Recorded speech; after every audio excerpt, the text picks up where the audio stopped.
don't get freedom. Yes, and welcome to Alkebulan News.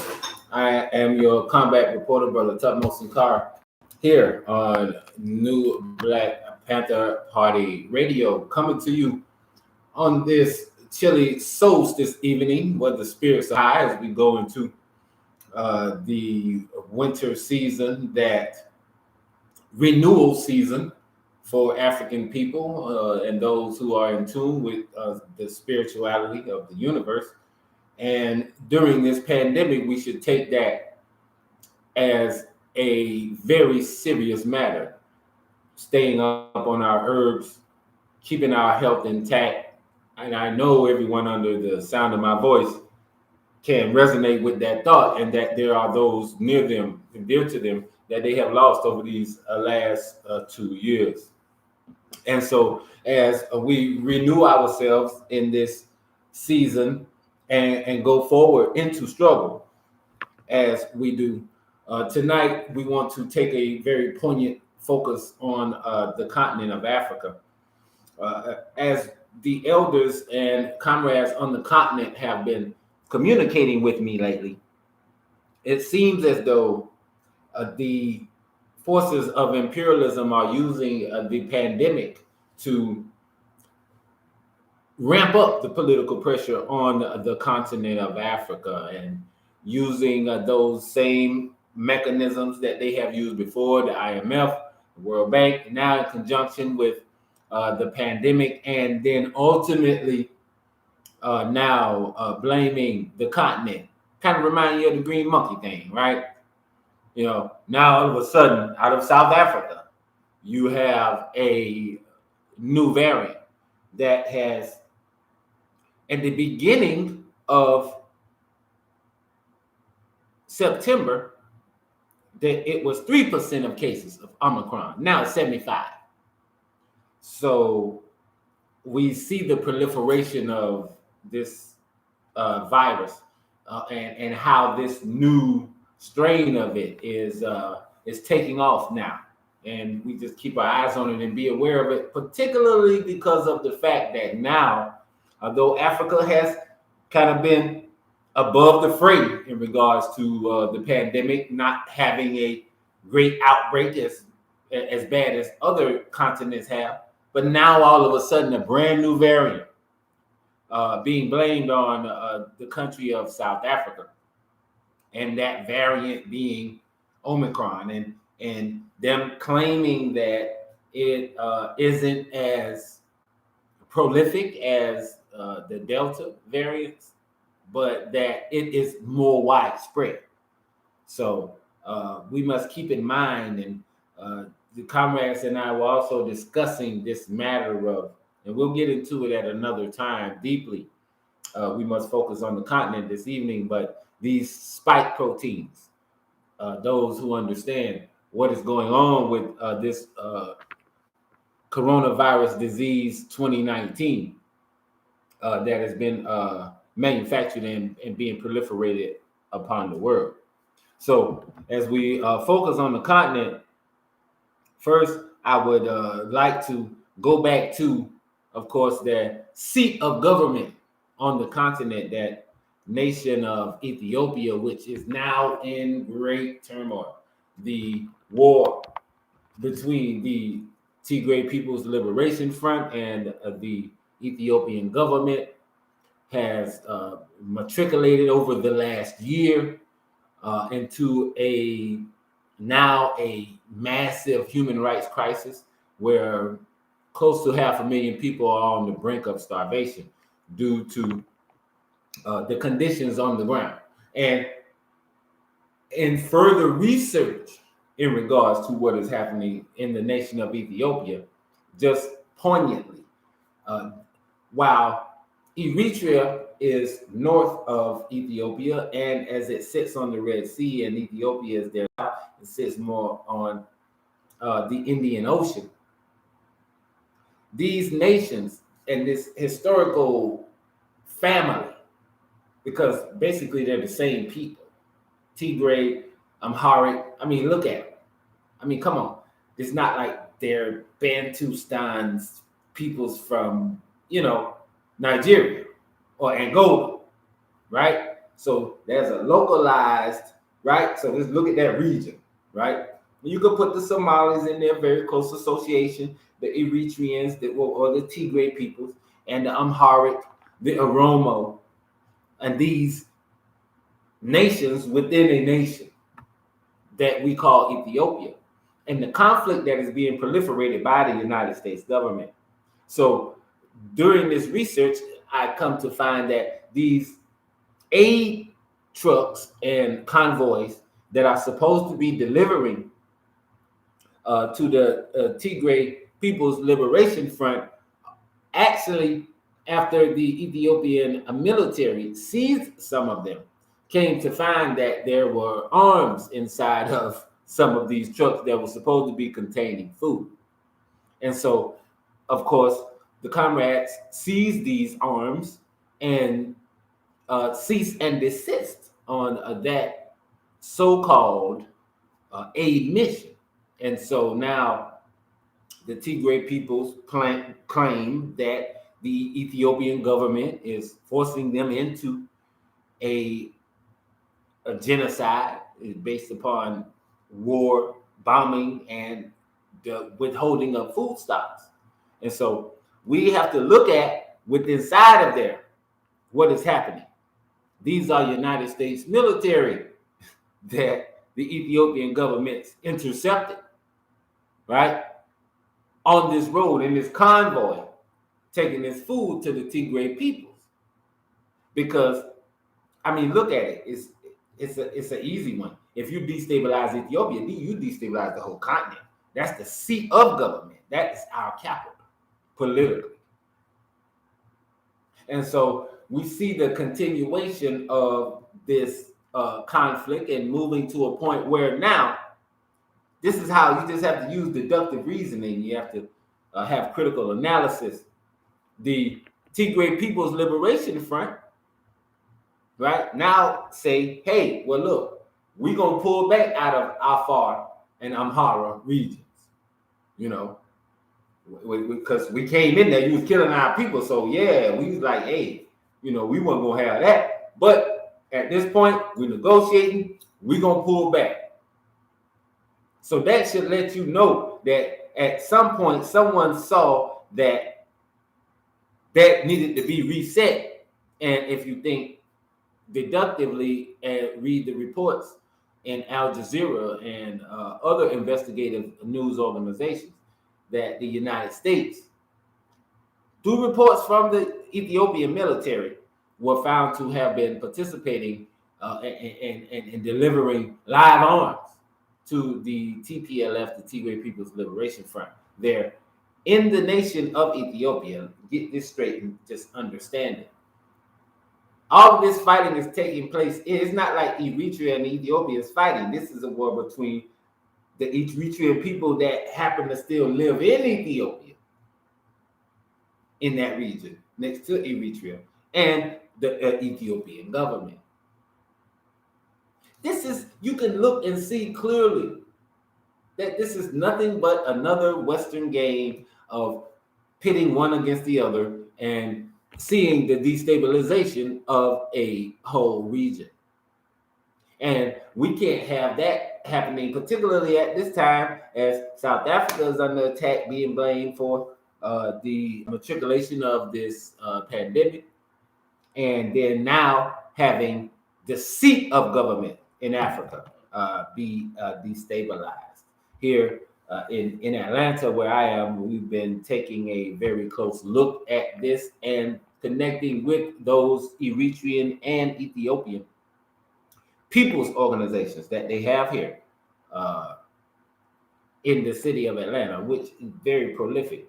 A lot of Ethiopian and Eritrean and Somalian people live in this city. As a matter of fact, it's a whole area of town called Clarkston. You just roll through there, and, they go to Somali restaurant, they go to Ethiopian restaurant, they have that cultural unity and identity, even internationally. So you look at that and understand what is the purpose of the destabilization of that. The purpose of the destabilization of that is to destabilize the whole African world. Now that everybody's been drawn back into their homes and separated from everyone, quarantined, now you make your move on the continent. Great military genius, great thinking, and then on top of it, right when you get ready to make your move, you say that Africa got a whole new virus. It's coming out. It's taking over everything. It done went from 3% to 75 in 90 days. Green monkey stuff, What else is next, right? So we move around the continent because, as I said, it is the proliferation of conflict on the continent now is very prolific. You have to keep your eye on this. So uncertainty as Libya's presidential election approaches. More than 2.5 million Libyan citizens are expected to vote in the presidential elections on December 24th, according to the roadmap set by the UN, sponsored by the Libyan Political Dialogue Forum. According to political analysts, the voting process in Libya will face significant challenges. They say the political division that followed the technical preparations for Libya's presidential elections made it a challenging process, and that there could be a possibility of a postponement for the scheduled date of December 24th. So they're already trying to postpone it, as they manipulated, of course. UN Special Envoy to Libya, Stephanie Williams, has met with rival political and military forces from eastern and western Libya in the port city of Sirte on Thursday afternoon, hours after an Islamist militia group ended its siege of the interim government's headquarters in the capital, Tripoli. So you just happen to slide in United States right after I keep telling you, ISIS is United States. Period. When you understand that, then it makes sense. Like, why? Soon as why ISIS stopped bombing and then the United States come in, because they telling their little brother, okay, y'all hold up for a minute. If you come in there and holler at them, see what they're gonna do, right? So the Libyan parliamentary elections, originally planned to be held on the same day as the presidential poll, have already been postponed to January 2022. So the parliament elections, so they're gonna just have the president election, but put parliament stuff back. Let's see who we gonna get in there, and we can get our guy in there, because understand, Saif is running. Gaddafi's son is running. I'll keep you posted on the results of the Libyan elections on next week's show, and we will see how Brother Saif fared in those elections. But I want to move around, and a particular revolutionary organization that I have had the opportunity at times to interact with them, particularly at one time in Cuba, and that's where I learned about them. I was like, I don't know who the Polisario is. What's the Polisario? It sounds like something from Europe, like Eastern European Russian thing or something. The Polisario, the Politburo. I don't know, right? But the Polisario are an African revolutionary organization in the nation of Western Sahara. Western Sahara is a former Spanish colony, right? You remember Spain got all this stuff to the earth, right?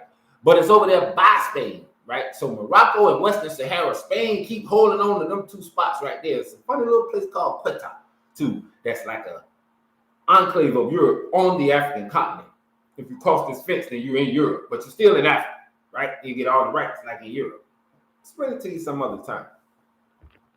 But in Western Sahara, these comrades have been fighting a pitched battle in allegiance with the African revolutionaries in West Africa, in allegiance with the government of Algeria that supported them against Morocco and other fundamentalist Arab nations. And so this is one of those. This is one of those very intricate nationalist, intertribal relationships to understand when you start talking about the Berbers and Tuaregs, and the Arabs and the Native Africans, right? And so at this time, the Morocco is preventing the name of this nation of people is the Sahrawis, spelled Sahrawis, the Sahrawis. Morocco is preventing the Sahrawis from marking Universal Declaration of Human Rights. So check it out, New Africa. We're in that process. Also, declaring our human rights before the world, seeking our independence as a nation within a nation. This African nation is seeking to come from up under this colonial rule by Morocco, so that and using the Universal Declaration of Human Rights to do so, but it's being blocked by their former colonizers. Moroccan occupation forces have brutally prevented a group of Sahrawi from exerting their right to demonstrate peacefully and celebrate the International Day of Human Rights, perpetuating the crimes against humanity, as well as the military blockade and the media blackout imposed on the towns of occupied Western Sahara. So they cut off the lights on you and then move on. And so that's what's happening in Western Sahara. And understand that this is a largely desert nation, not very densely populated, and so very easily these revolutionary groups become isolated.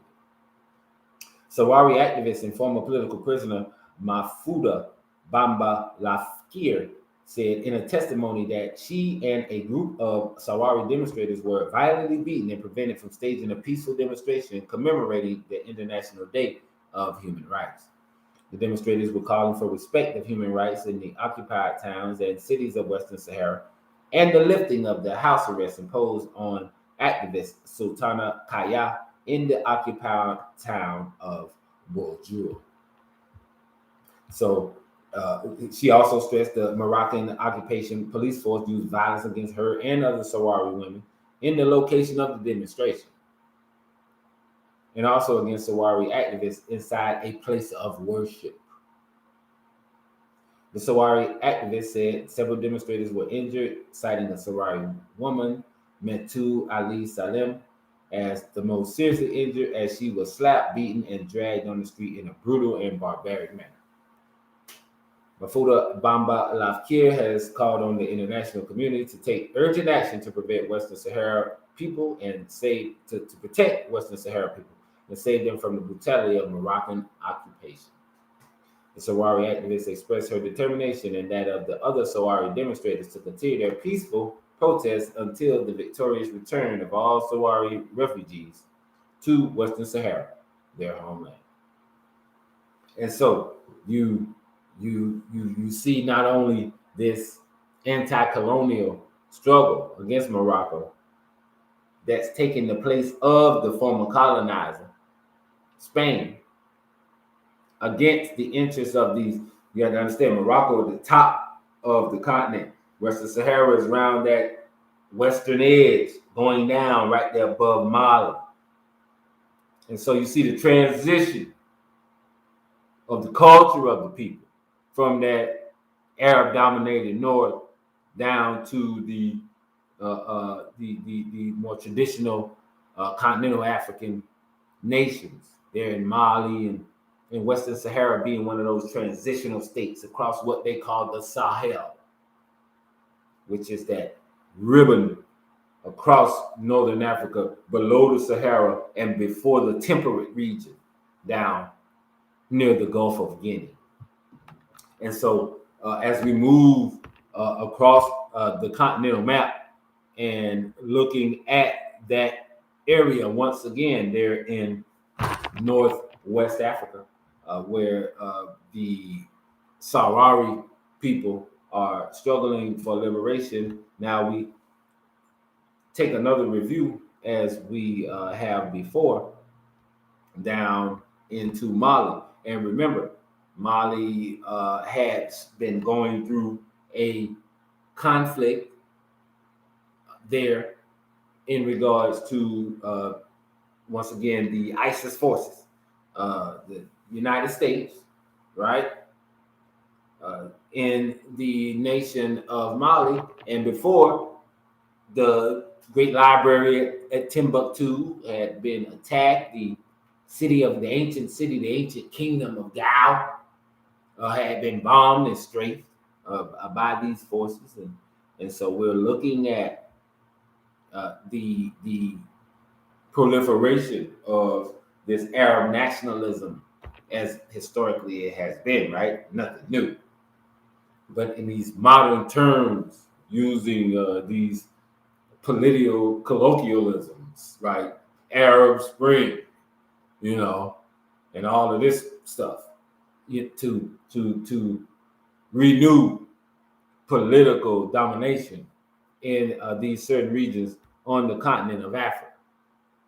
Destabilization in Ethiopia, uh, the proliferation of the blaming of the virus in South Africa, and of course, straight up military conflict in Western Africa.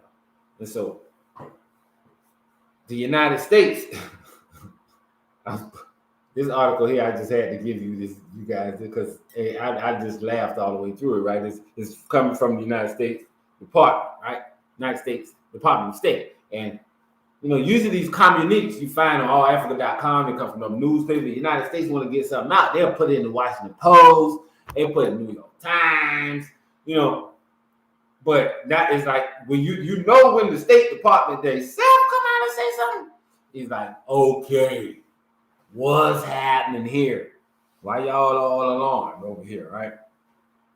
So it says it like almost like a statement coming directly from them. We are alarmed by a potential deployment of Russia-backed Wagner Group forces in Mali. We are seeing the proliferation of this force. It costing $10 million per month, diverts money that could be used to support the Malian armed forces and public services to pay for the deployment of Yevgeny Prigozhin's Wagner Group forces to Mali. Wagner forces, which are known for their destabilizing activities and human rights abuses, will not bring peace to Mali, but rather will destabilize the country further. Yevgeny Prigozhin is sanctioned by the United States, the United Kingdom, and the European Union in connection with his dealings with the Russian Federation Ministry of Defense and his efforts to subvert U.S. democratic processes. The Wagner Group, which is also sanctioned by the United States, has been implicated in abuses and actions that threaten the peace, security, stability, sovereignty, and territorial integrity of the Central African Republic. So, as you see here in Mali, so you have to ask yourself, right, why the United States is coming out like this, straight from their State Department, making a statement over this Wagner Group, right, that is obviously being employed by the country of Mali, which is a Russian outfit, right? So once again, the Ruskies coming in the guise of camaraderie, and we will keep an eye on that to see what will be the outcome of it, because I guess I don't trust nobody, right, but myself.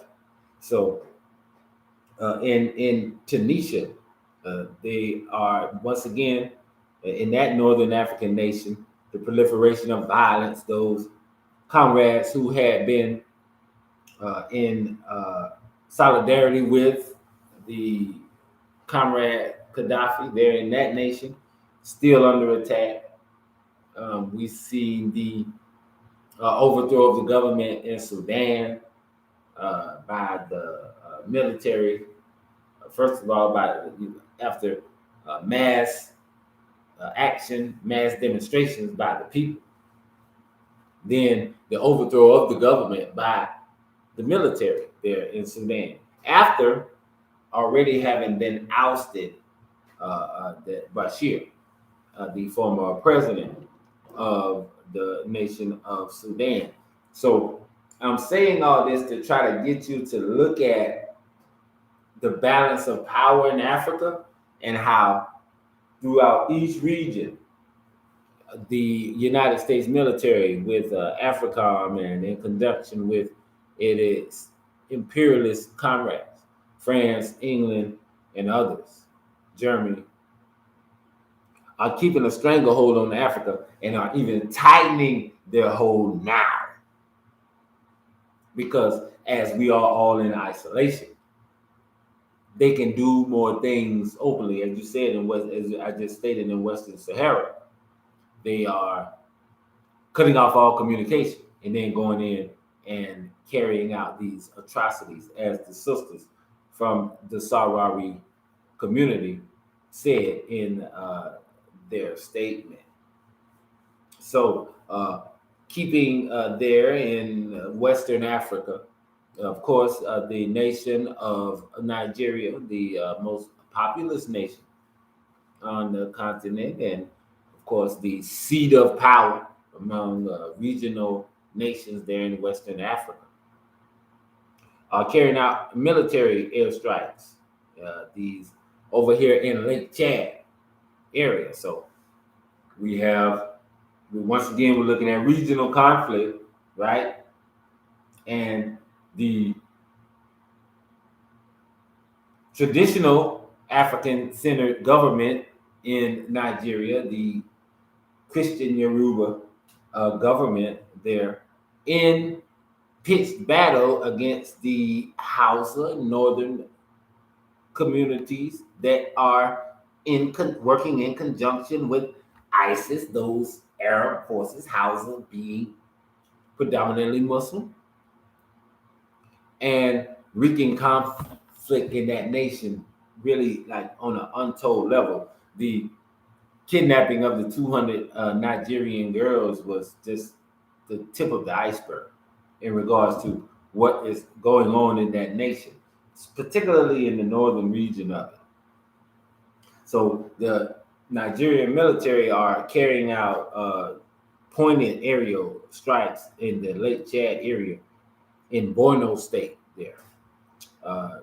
Nigeria gathered that their Air Force, the component of the Operation Hadin Kai, launched a series of attacks on Sunday at ISWAP Armory Base at Kasuna and Segir in Marte local government area of the state.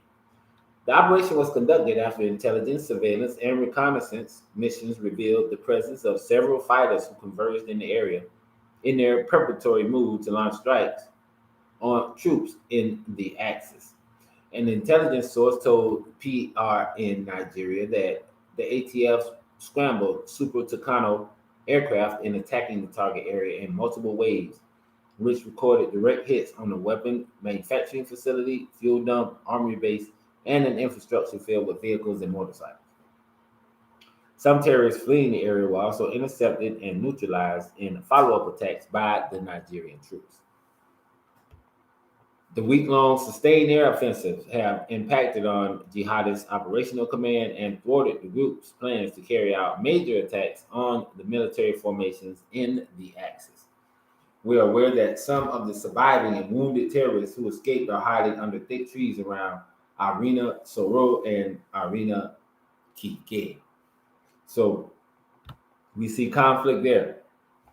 In neighboring nations, you see a cross-border strike from Nigeria into Chad against Islamist fighters. So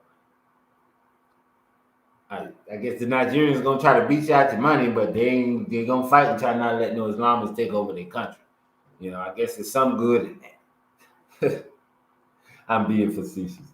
I love Nigeria, and I understand that the power seat, that population, the largest population of African people in the continent, is a pivotal military point that we as Africans outside of Africa have to deal with. We're going to have to deal with Nigeria. There's just no question about it. And they need help, particularly that Yoruba Christian South. And with the proliferation of the Ifa definition system in the United States among New Africans, it should be an easy transition in regards to developing that relationship. So we think about that political, cultural relationship in the developing of the Pan African connection and us building ourselves to a point where we can project the type of political power that we need to from here to the continent and establish ourselves there and still deal with and work with our people who still are here in Babylon. Like Michael said, hey, best thing is to go home. But until then, we gotta eat, our children gotta be educated, and we need somewhere to live. Right? Just we should keep that in mind. So moving down to Southern Africa, as I have been reporting in my African news reports here, of the insurgent war in Mozambique. In Mozambique, once again, as I said before, for years, the United States Fifth Fleet has been parked over in the Mozambique Straits between Mozambique and Madagascar, saying they on some research something or something, just making up stuff, right? They'll move up into the Persian Gulf and the Horn area in the Red Sea and all that, and then they'll come right on back down in the Mozambique Strait. Been doing it for some years. The Fourth Fleet up in the Gulf of Guinea, over there by Nigeria, Equatorial Guinea, right? Fifth Fleet down here, Mozambique Strait. So now all of a sudden, how some Arabs get all the way down to Mozambique, man. Them folks don't be down there. That stuff stop up there in Pemba, up in Kenya, Mombasa, and all that up there. I've been there. It's like, no, them indigenous people and Christian people. How you get an insurgency of Muslims in the country of Mozambique? And it just so happened to break out at the time where the United States fleet is parked off the coast, right? Simple enough. But the president there has made a statement. The president says Mozambique war is about the insurgents' greed. President Nyusi has blamed the ongoing conflict in the country on the greed of militants in a recent address. According to Mozambique news reports and clippings, he rejected out-of-hand research and reports showing the importance of the grievances linked to growing poverty and inequality, despite this being well documented by a number of organizations. Check them out now. This while Casa de Mozambique reports that the military is building profiles of figures who disturb the ruling system, building investigative journalists, including investigative journalists, political opponents, social activists, and academics. Recently, military cadres have had training on monitoring and the use of a security system called Celebrity, which allows them to track and listen to calls, read messages on mobile phones and other electronic devices remotely. This comes amid reports of the conflict spreading to other regions of the country, and Human Rights Watch saying that women and children have been abducted and sold by insurgents. So just think about it, right? Now they're moving into Southern Africa, these insurgents, and as they have always done, involved in the kidnapping and trading of our people. So further into Mozambique, the insurgents linked to the Islamic State have staged attacks since October 2017 in Cabo Delgado, a coastal province rich in natural gas reserves and host to an estimated $60 billion worth of international investment in gas projects. The violence has left at least 3,100 dead, according to armed conflict location and event data, which tracks political violence around much of the world.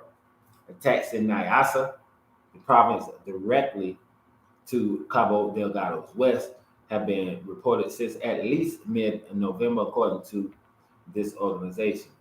The insurgency is connected to the Islamic State, but the nature of that connection is a little bit unclear, quote unquote, said Ratner.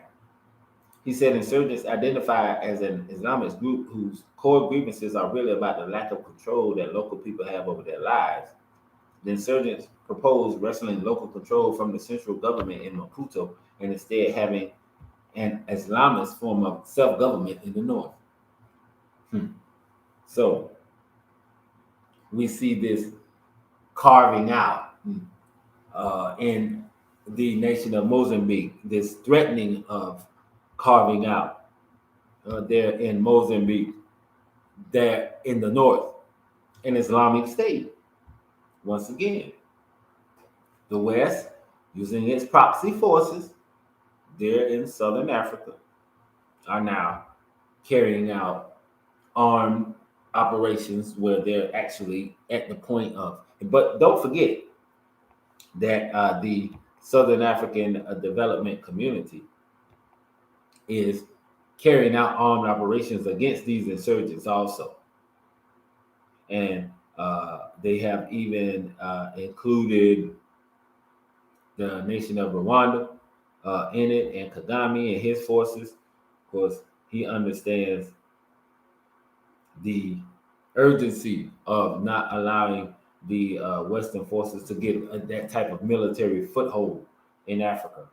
And of course, they all understand that these proxy forces are all working at the behest of the United States government.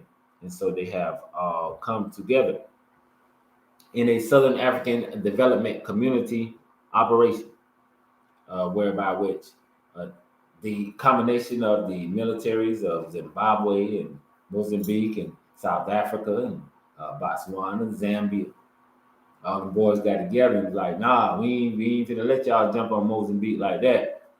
We know some more Michelle Spirit jumping out the grave like, man, y'all better do something, you know? And so everybody got together and went on ahead and at least kept it stabilized. What they did, they couldn't overrun it. You know? And so there are still pitched battles being fought over this territory there in the north of Mozambique. And so, for those who do not know, the president of South Africa, Cyril Ramaphosa, has contracted the coronavirus. And so, as I was stating earlier, you look at Western imperialism, the diplomatic approach to the destruction of nations, the elimination of leaders, and the shaming of a nation, right? As they have done by trying to blame South Africa for this new variant of the coronavirus, right? And so the president, as the cases are rising there in South Africa, has been confirmed that to be positive for COVID-19. The president, who is fully vaccinated, is in self-isolation in Cape Town and has delegated all responsibilities to Deputy President David Mabuza for the next week. This comes as the nation faces a fourth wave of infections led by the Omicron variant, which studies have found to be more transmissible through less severe compared to the Delta strain, as I said before. As of December 13, 2021, a total of 3,167,497 COVID-19 cases have been confirmed in the country, of which 90,137 proved fatal. Wow. Whoa, let me read that again. As of December 13th, 2021, a total of 3,167,497 COVID-19 cases have been confirmed in the country, of which 90,137 proved fatal and 2,913,232 resulted in recovery. Vaccinations administered to date total 18,344,024. So we see a transfer of power to the vice president there in South Africa. Uh, President Cyril Ramaphosa having to transmit that power to Vice President or Deputy President David Mabuza, at least for the next week there in South Africa. So, as I'm saying, keep an eye on these affairs. Keep an eye on what is happening in regards to the leadership in these African nations and how the manipulation of the imperialist forces of these leaders can leave Africa in a position where they're vulnerable, particularly now in this isolated period of time. War in Ethiopia, conflict across the north in the Sahel, the resulting of the elimination of Brother Gaddafi and the fight back of those people there in Sirte and in Tripoli, the triumphant forces in Yemen. Them brothers fighting in Yemen, man. I'm talking about it's going down over there. They have to pull out everything they got to deal with them brothers and sisters over there because the Houthis are not playing any games with these people. None at all. Yemen is the hot war. And of course, the comrades are coming and are helping with the comrades in Yemen from Iran and, of course, from Syria. You have, now that Syria is becoming somewhat stabilized, you ain't hearing about Iran so much in the news.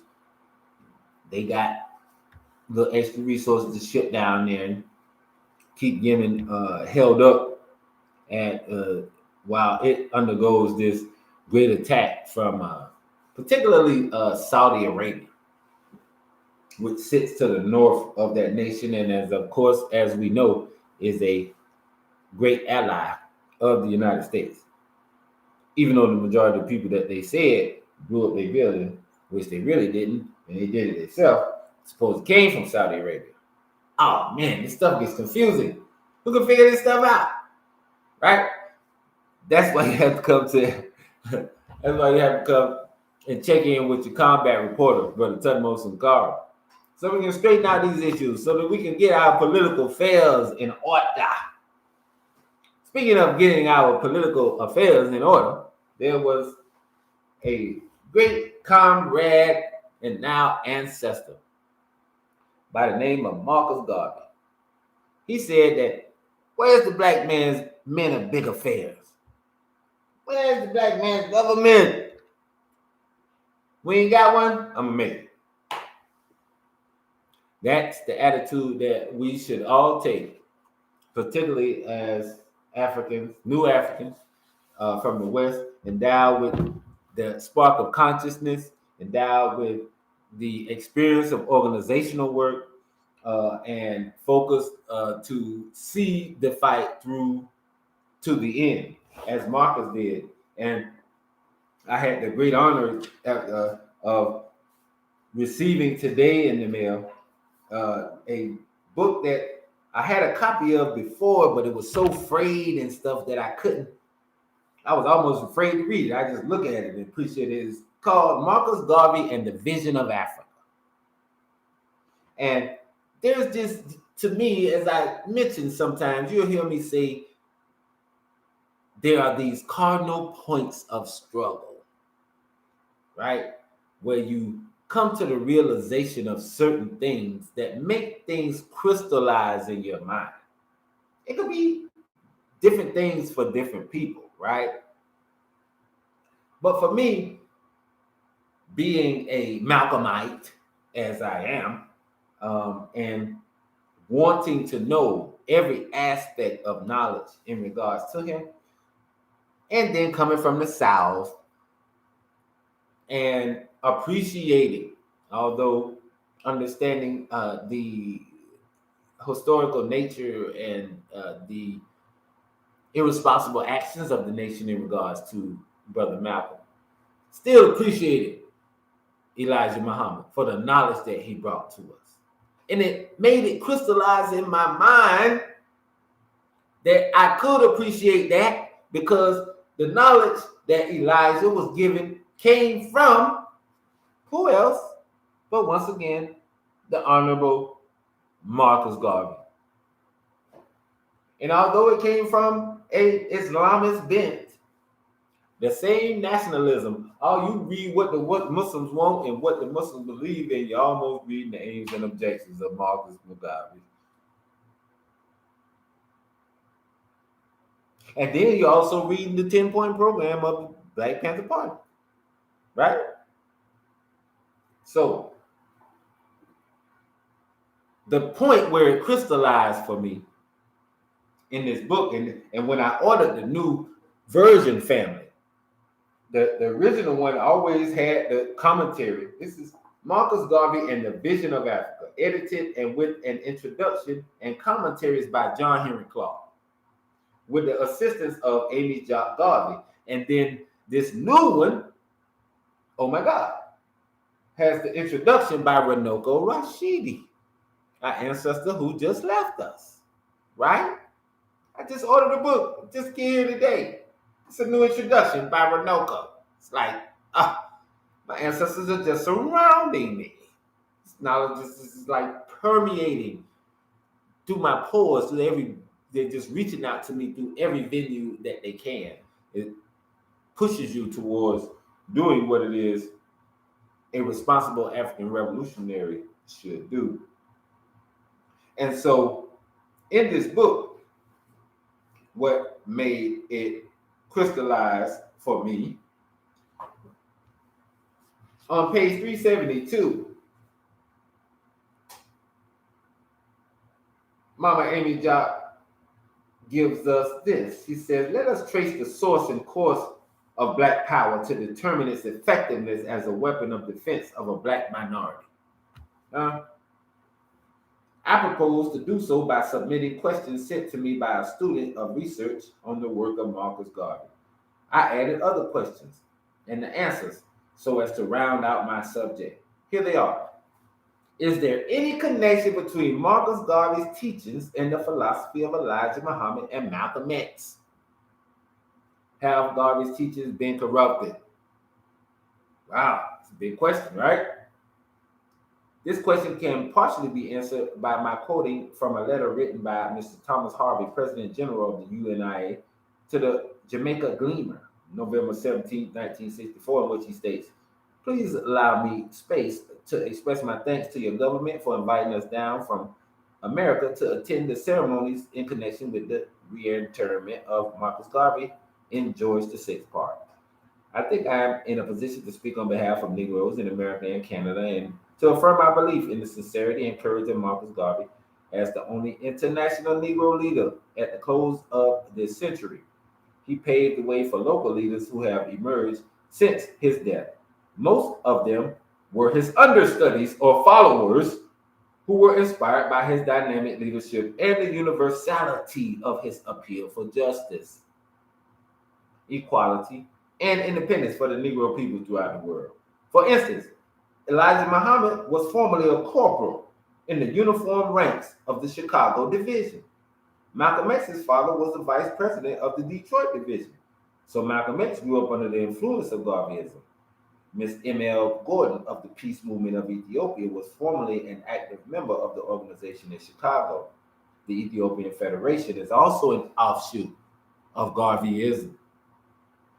Wow, isn't that incredible? We never know.